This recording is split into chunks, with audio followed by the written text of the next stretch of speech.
This is another variation on Cauchy's formula, but this time with the nth order derivative instead of the first order derivative.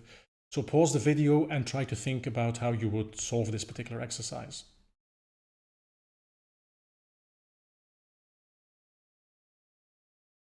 So in a previous exercise, we've already shown that this formula is true for the first order derivative. So it makes sense to try and do something like mathematical induction, right?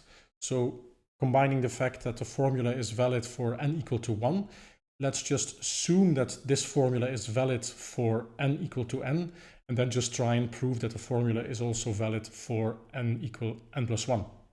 So that's what we're going to do.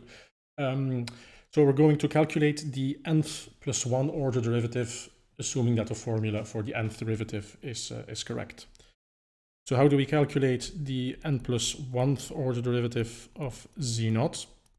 Well, in order to be able to make use of our assumption that we know how to calculate the nth order derivative, we're going to calculate the n plus 1th order derivative as the derivative of the nth order derivative. So this is going to be the limit of delta z naught going towards 0 of the difference of the nth derivative in z naught plus delta z naught minus the nth derivative in our point z naught, and then dividing the whole thing by delta z naught. So in the limit of delta z naught going towards 0, this will give us the n plus 1th order derivative. So the good news is that we know what these guys are if we assume that our formula up here is indeed valid for n equal to n. Let's just copy and paste that for good measure. We know that fn of z naught is going to be n factorial divided by 2 pi j, the contour integral of f of z minus z naught to the power of n plus 1. Let's not forget dz. And then we get something similar for z naught plus delta z naught. So bear with me while I copy and paste here. 2 pi j contour integral f of z naught delta z naught to the power of n plus 1 dz. Okay. So next step is trying to make the difference between this guy and that guy.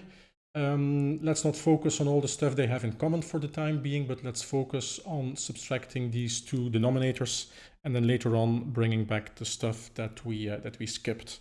So let's calculate 1 over z minus z naught minus delta z naught to the power n plus 1 minus 1 over z minus z naught to the power n plus 1. Obvious next step is bringing those on a common denominator. So this brings us to z minus z naught to the power of n plus 1 minus z minus z naught minus delta z naught to the power of n plus 1. And then we divide by the product z minus z naught, delta z naught, n plus 1, z minus z naught, n plus 1. So how can we simplify this over here?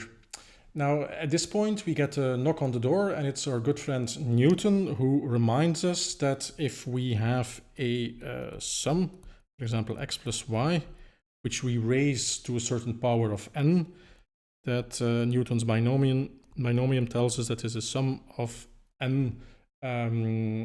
Sorry, let's swap this, otherwise it doesn't make any sense. The sum of k going from 0 to n of n choose k, x to the power of k, and y to the power of n minus k. Which will come in handy here if we compare this guy and that guy. So this here, we're going to write that as sum of this and that. This is going to be our x in the formula, and that is going to be our y in the formula. Why are we doing that? Because then we will be able to compare this to what we have here in the first term. So let's see this in action. So if we apply our formula, the first term we have will be z minus z naught to the power of n plus 1. These prefactors here will cancel, and this will be 1. So this will cancel completely with that term over here. So the first term we need to worry about is the term here with delta z naught to the power 1. So we have a minus sign here and a minus sign there. So combined, they will cancel. So if we then use our formula, we're going to get n plus 1 choose 1, z minus z naught to the power of n, and then our delta z naught to the power 1. And then we have a lot of other fun terms. Let's not going to worry about those for the time being, but just let's note down that they are all of higher orders in delta z naught, which will become relevant because we're going to take the limits of delta z naught going towards 0. And here I'm already foreshadowing that those will cancel, so no need to calculate those explicitly. Good, I've forgotten here my denominator, so let's rectify that. Z minus z naught delta z naught to the power of n plus 1, z minus z naught to the power of n plus 1. Okay, so now we have all the puzzle pieces in place. Perhaps now would be a good time to pause in case you were stuck, and then try to reassemble all of these puzzle pieces to prove our ultimate goal.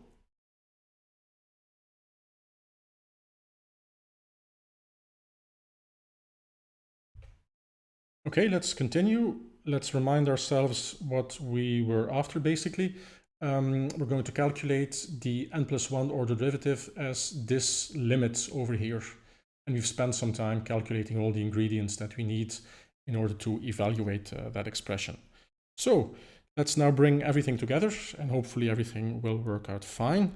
So the n plus 1 derivative of z naught is going to be the limit of our delta z naught going towards 0. So we divide it by delta z naught. So let's bring that term already here to the front so that we do not forget about this. And then we have our two integrals over here. So we neglected our prefactors here and then the f of z. So now we need to bring all of that back. When we take the difference, that will then become n factorial divided by 2 pi j. And then we have our contour integral of f of z, and then that expression which we calculated over here. So let's write down that expression. N plus 1 choose n, that's just n plus 1. So we have n plus 1 here. We have z minus z naught to the power of n.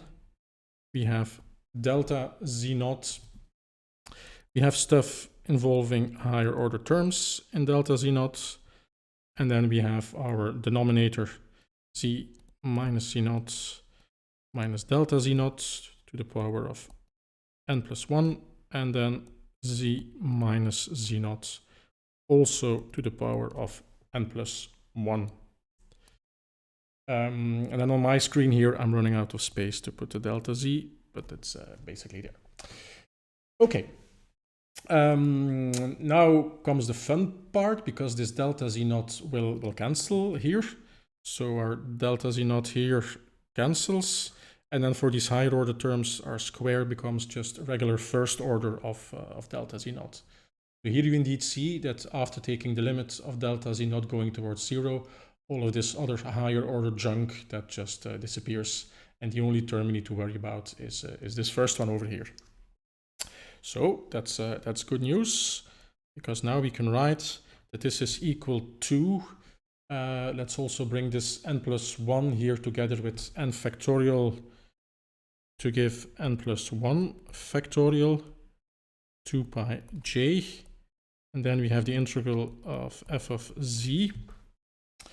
So again, delta z naught here will become 0. So it's basically all powers of z minus z naught. In the denominator, if you look at what we have 2n plus 2. And then for the numerator, we need to subtract n. So finally, if we look at what we have z minus z naught to the power of n plus 2. And if you compare that to our original formula where we replace n by n plus 1, this is exactly right. So now we've shown that if the formula holds for n, that it automatically also holds for n plus 1. So that's good news. So we've shown that the formula is true. By the way, this also means that if we have a holomorphic / analytical function, that this formula guarantees that automatically all higher order derivatives will exist, which is kind of nice.